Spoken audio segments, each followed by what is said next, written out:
Hello and welcome to episode 15 of Going Places. Today we are going to go somewhere that I'm wearing a special color scarf for.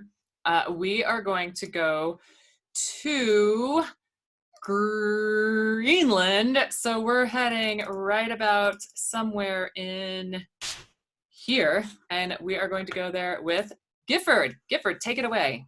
Hi, great. Oh my gosh. Thank you, Beth. I really appreciate the opportunity to take some folks over to Greenland. So without further ado, I will share my screen and take folks to the west coast of Greenland. So here we are.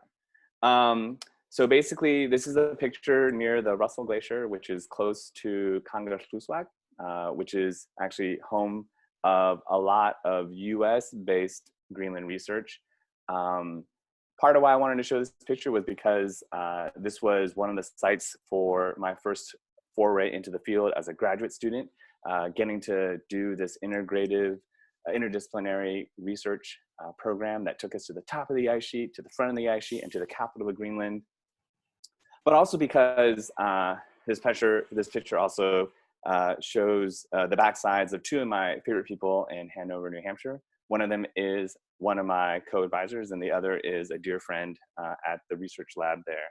But what are we looking at? That's a great question, and I had to look it up because I studied the ice, not rocks. But apparently, this is some reworked ortho gneiss that was deformed during this mountain building event way back in the day. If you're interested, you can look that up. But what I see, how? Yeah, I know, right? Yeah, so you were there to study the ice, but that rock is like super squished. So in our categories of rock, that would be metamorphic, right? Like it started out as one type of rock, and then it just got totally squished. That's right. And, you know, borrowing from a figure, not from that referenced author, but from the Geological Survey of Denmark and Greenland, you could see in the legend that it was indeed super reworked, nice mainly. And then of course the previous title sort of gave you a sense of the timing of that.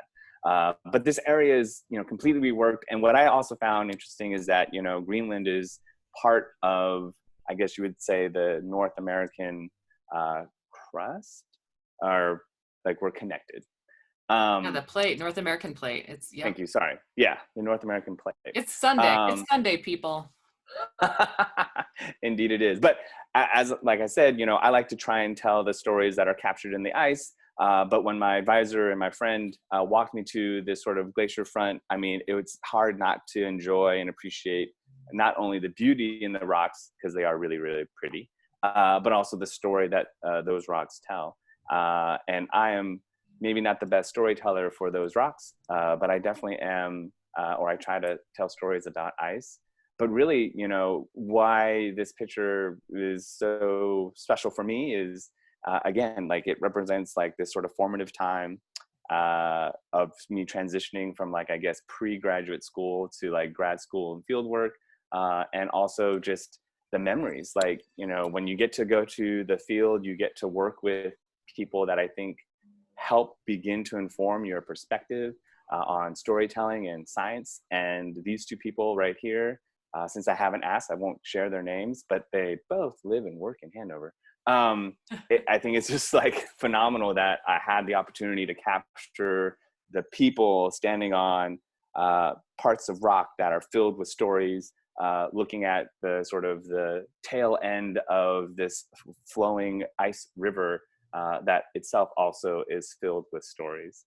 And so that's why I wanted to share a picture with you of a place just outside Kangerlussuaq, Greenland.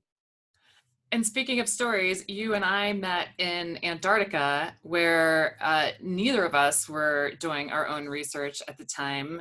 We were both working for different things. I was working for researchers, and you were working for researchers as a helitech. So you were flying all over the place in helicopters, and were so inspired, right, that you were compelled to go back to school. Right. I think I can't thank enough the people that I got to work with down in the U.S. Antarctic program, and in particular, thinking of the two people that really pushed me to apply for this interdisciplinary program that I spoke of that was being hosted at Dartmouth College, Professor Diana Wall and Professor Ross Virginia. They run one of the many science groups that are out there in the dry valleys, specifically Taylor Valley of Antarctica. And yeah, just really sort of woke up a little bit of the curiosity that I had about Earth systems in general. And then sort of coupling that, or helping me couple that with the opportunity to share stories that speak of the many wonders that exist, I guess, around us. That and watching a lot of West Wing is what brought me to DC. But yeah, absolutely right. Helping scientists with helicopters in their work was formative. Right. And then with your PhD, you're now, like you said, you're in DC, and now you're using your science background and your mad science communication skills to storytell, to research and storytell for the sake of policy.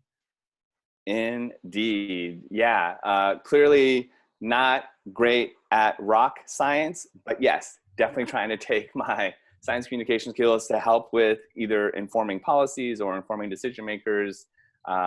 Science is obviously one of the many components that goes into sound and well-researched policy, and or should influence the sort of decision-making that goes on here, not only in DC, but in all centers of government, whether it's state or local government as well. So I feel fortunate to have the opportunity to try and inform that process here in Washington, DC.